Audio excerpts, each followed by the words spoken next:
The Scholastic Ball Report is sponsored by UK Sports Medicine and by Crown Trophy, Double Dogs, Mingy Beef Jerky, Prep Spin, P-Rats, Rafferty's, Roberts Insurance, Sutherland Chevrolet, and by Whitaker Bank.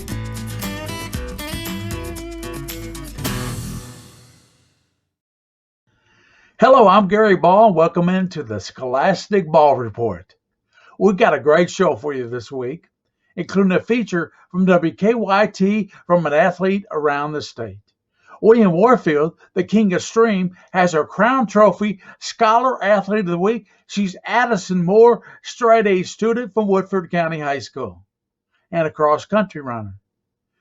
The Roberts Insurance Team of the Week is from Mercer County High School. Coach David Buchanan is in with us. From Nicholasville, we have another Sutherland Chevrolet Driver of the Week as we look at some great sports action. UK Sports Medicine, Healthcare, we have an athletic trainer, Casey Riley. She's going to talk to us about sports drinks, high school athletes. We know what you want, though. You want the best highlights in the state of Kentucky. We call it Game Time with Brian Malum and Lee K. Howard, sometimes Alex Walker. Woodford County seeking its first undefeated regular season since 1980. Noah and his ARC parked outside. Simon Kenton, the opposition.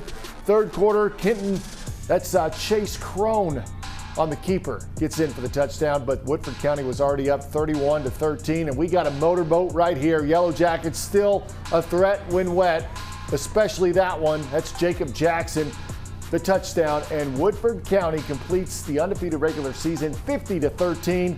That's a great idea right there over Simon Kenton.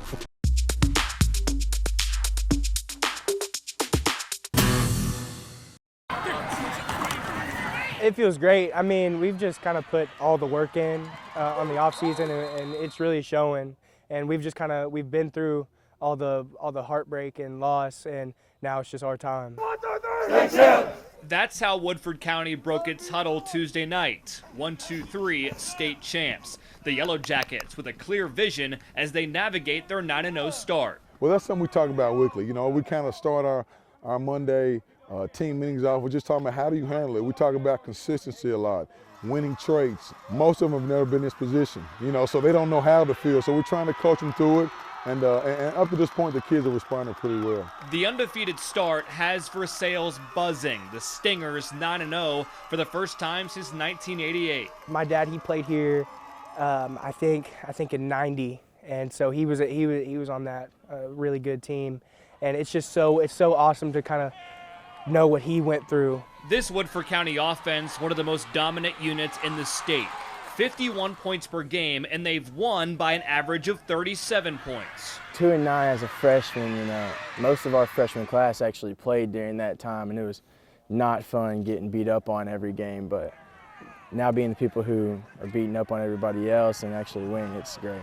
The Jackets not looking ahead, but they understand what a deep postseason run would mean. It would mean the world to everybody on this team. Everybody's worked their butts off to get to where we are today. In Versailles, Alex Walker, WKYT.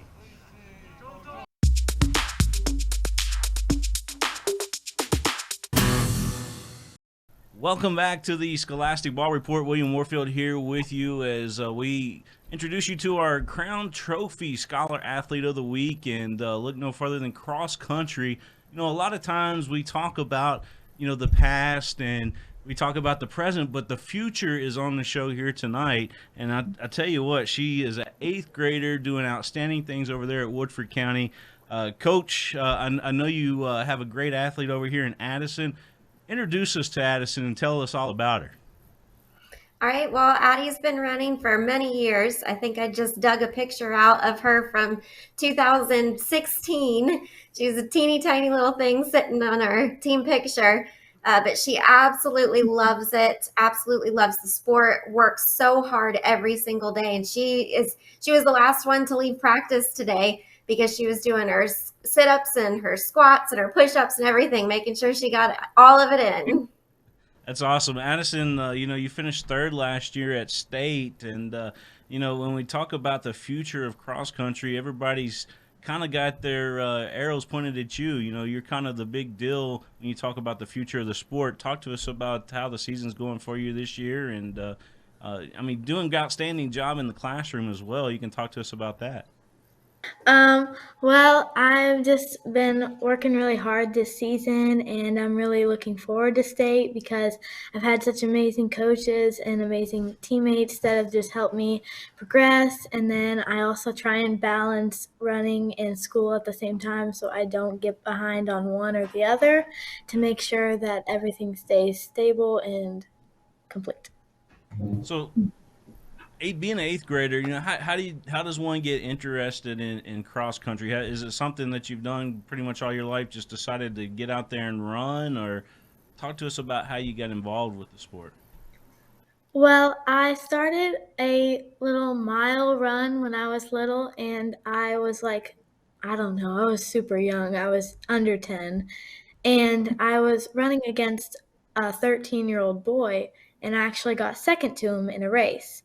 And my parents came up to me and they said, "Do you like this?" And I said, "Yeah." And so then I started cross country, and then I never stopped it, and I progressed on the way. Addie, talk to us about, you know, running with the high schoolers and you know, facing competition that are, you know, much older than you are. Well, I love my high school team. They always make me feel so like included, even though I'm not a high schooler. They always make me feel like I'm actually one of them, even though I'm in middle school still. But they always make me feel so supported and loved whenever I go to practice and at any meets, even if we all like go hang out together at a team dinner. They all make me feel like I'm part of the team, even though I'm still a middle schooler. What do you do normally in the off season when you know the season's not happening? What do you do to prepare or to keep in shape, keep things going? I run. Sometimes I run with my friend Jace, he's an amazing runner, and I practice with him sometimes, and he helps me progress a lot. And then on the days I can't run with him, I just run by myself and just do my runs like 4 miles and just trying to keep up, not taking off really in off season. Brooke, I know you know keep on your athletes over there about doing great in the classroom. Talk to us about Addison and how good she is in the classroom, and what's it mean to your team to have not only a great athlete but also somebody that's really good in the classroom environment. Yes, I tell them that they are students first and athletes second, and all of them have done an amazing job this season. We have a little competition at our school called the Academic Cup, and they've been doing that for about 10 years, and I can tell you that girls cross country has had it the majority of the years. So I let them know I have high expectations in the classroom as well as out there on the cross country course. And I know right now Addie has straight A's, so she's meeting that expectation. This is awesome, you guys. You know, congratulations on all your success. We know Woodford County's heading in the right direction again, and you guys will do well at state, I'm sure. Addison, congratulations. You're our Crown Trophy Scholar Athlete of the Week. Keep it going over there. Thank you.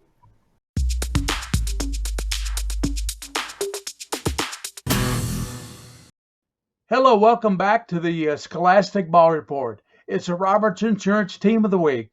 The Team of the Week, Mercer County Football, the Titans. With us, Coach Buchanan. And, Coach, you got 3 players with you. Thanks for coming in the show. Hey, thanks for having us, Gary. It's always good, and appreciate you following the Titans. Coach, tell us about your season you're having so far. You're ranked 5th in the state. Well, I mean, it's been sort of up and down. We had a good start, had a tough loss at Bryan Station, picked up some steam, beat a good Southwestern team, went to Cal, had an awful rough night. Cal's got a tremendous football team, and sort of been in a funk really for 2 or 3 weeks, but I think we're coming out of it, and we've been much better the last couple of weeks, and think our guys are getting excited to see what we can do in November. What were your goals for this season? Well, we really it's always a goal to be the best we can, you know, not just that season, but every day, you know, one day at a time and, you know, do the best that we can. But ultimately we're like everybody else. We want to win a state championship, but we really try to just be the best we can be one day at a time. As president of the Coaches Association, how's that been for you this year with COVID? Well, yeah, COVID's been a little different this year.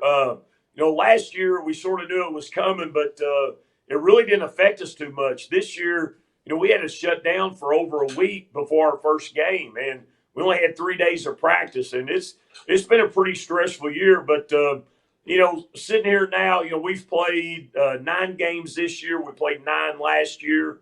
I think we're fortunate that that we've basically been able to play 2 seasons because last July, I didn't know what was going to happen. So we're thankful that we've been able to play some football. Coach, you brought 3 players with you. Introduce each player and position they play for you. Sure thing. DAKOTA Browning starts on the offensive and defensive line. BRAYDEN starts for us at running back and at linebacker. And then TROSPER Buchanan is our quarterback and also does some punting for us. Let's get DAKOTA Browning in there first, Coach, and we'll talk with DAKOTA. DAKOTA, you're an offensive lineman and also a defensive lineman. How's that offensive line coming together this year for Mercer? It's coming together really well. We have some of the best pass blocking we've seen here in a long time. A lot of our younger guys are starting on the line. We only have 2 seniors, me and our guard, Jaden Vance. The young guys are doing a tremendous job picking everything up, and I think they're going to do pretty well for us in the long run. What about the defensive line for you? The D-line's really fun. We ended up having one of our starters from last year transfer out, and we had some guys step up and pick up the slack, and it's one of the best defenses we've had in a long time as well. Our D-line's doing a tremendous job stopping runs this year. So, yeah, let's get TROSPER Buchanan in there, the quarterback. And TROSPER, how you doing today? I'm doing good. How about yourself? Good. You're the quarterback of the team, so you're the coach out on the field. Does being the son of the coach help you with that role? I think it does. I think it helps me a lot. My verbiage, I think, is at a different level. I have a better understanding of the offense, and I'm also able to connect with my teammates with relationships. You got your name is TROSPER Buchanan. I tell you what, you got a football name. Are you happy that your dad named you TROSPER Buchanan? Well, it was actually my mom's idea. TROSPER is my mom's maiden name, so we pulled it from her. But yeah, I'm happy that I was named TROSPER. Great name. Well, keep up the great name. Keep up the great work there. Let's get BRAYDEN DUNN and the running back. Let's get him in there. Thanks, TROSPER. BRAYDEN DUNN, how you doing? Good. How are you, sir?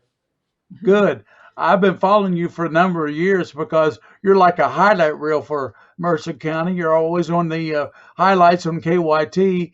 What is about your running style that makes you such a good running back? Well, as a running back, I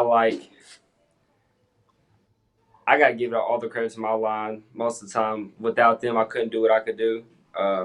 They give me a hole, and I just find it and hit it. What about from your linebacker position? You play linebacker too, and you played real well this year. What do you think of that? I love it. I play inside linebacker, and I feel like I get in on every play. It's gives me free reign to run and make plays on the football. Well, thank you, BRAYDEN. Let's get Coach Buchanan back in, and we'll wrap things up. Well, thank you for being on the show, Coach. We always appreciate joining you and having you on the show. You're such a class act, and we really appreciate everything you've done for the Coaches Association. Well, I've enjoyed it, and you've really been a Kentucky high school athletics icon. You've been one of the biggest supporters of all these kids, and I appreciate you. You've always been good to my teams, Mason County and Mercer, and you've just been good to an awful lot of kids and an awful lot of coaches. And Gary, we appreciate you. Thanks for all you've done. Thank you, Coach, and thanks for everything you've done. That's Coach David Buchanan at Mercer County High School. This is Gary Ball on the Scholastic Ball Report. We'll be right back with more on the Scholastic Ball Report.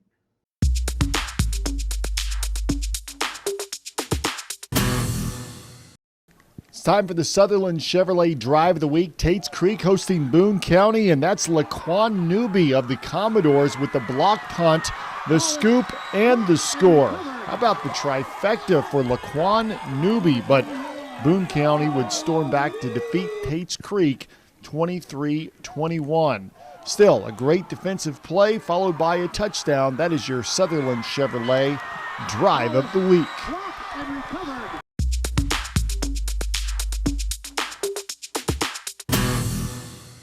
Welcome back into the Scholastic Ball Report in the UK Sports Medicine segment.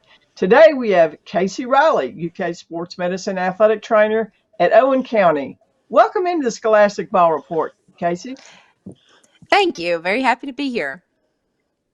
So today we're going to talk about energy drinks, which are very, very popular, and the effect they can have on athletes. This is a very, very, very good topic. Should athletes drink energy drinks at all? No. No, Well, they that was should a not. quick It is one of my biggest rules. You could ask my football players. They bring energy drinks in the locker room, they get poured out. I am not a fan. They have too much sugar, too much caffeine. Ooh, no, they shouldn't drink them. So why are they particularly bad for athletes? Like I said, a lot of sugar, a lot of caffeine, and the combination of those things in energy drinks specifically can increase blood pressure. It can increase irregular heart rate.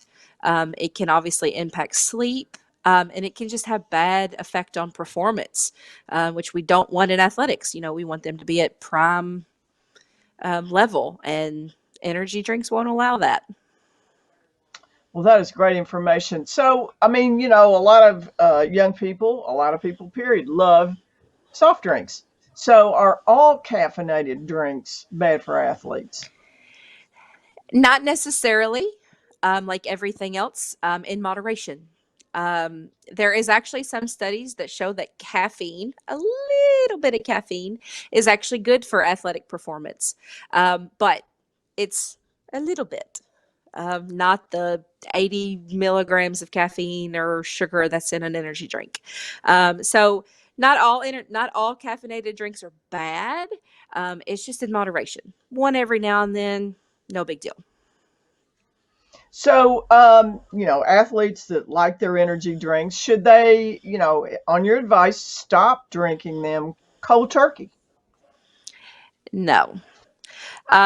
Energy drinks with so much caffeine and sugar can actually act like a drug in the body.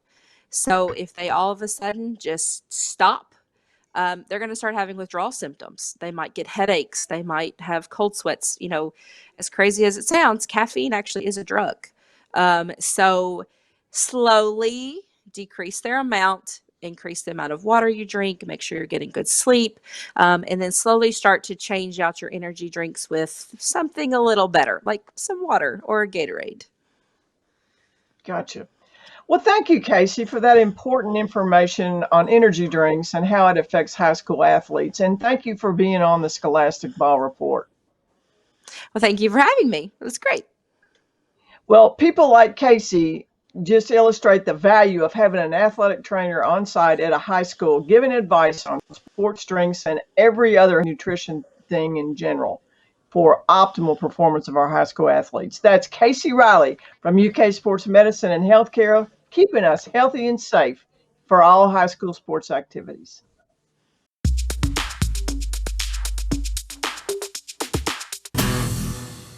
On the Big Daddy showdown that we were all anticipating in the state between Boyle County and Douglas. Combined, the Rebels and the Broncos, 17-1 on the year with ridiculous talent spread across both teams. First ever meeting between these two schools. You believe that? Rebels would strike first. First quarter, it's Jagger Gillis. Takes it over from the 3-yard line. 7-0 Boyle County out to the early lead. Still in the first. More from the black and gold. How about Gillis rolling right, finding Cole Lanter. Heard of you. 11 yards and a score, 14-0. Boyle County smelling upset, starting to pull away here, still in the first. Avery Bodner from 2 yards out. This never happens to Douglas. 21-0. The Rebels are up On Douglas's home field, second quarter, it's Gillis. This time he's going to find his favorite receiver once again. That is Lantern. What a heck of a catch there. 27-0 at the half. Now Douglas does get on the board with 2:45 left in the third quarter. Sam Cornett, the rope to Cam Dunn. It's 34-7. And look at the score. That's the final. Boyle County, the top RPI in 4A, 34-7 the winners. Douglas falls for the first time this year. Well, that's our show for this week. Join us next week for another great show. As always on the Scholastic Ball Report, we want to honor our team, the Scholastic Ball Report team. William Warfield, the king of stream, our main man and streamer of the show. Joel Clace, the director, does all the editing. Bridget DeVries, the executive producer. Gary Ball, the creator. Thanks for joining us on the Scholastic Ball Report. As always on the Scholastic Ball Report, for those you see and those you don't see, keep your eye on the Scholastic Ball Report. The Scholastic Ball Report was sponsored by UK Sports Medicine and by Crown Trophy, Double Dogs, Mingy Beef Jerky, Prep Spin, P-Rats, Rafferty's, Roberts Insurance, Sutherland Chevrolet, and by Whitaker Bank.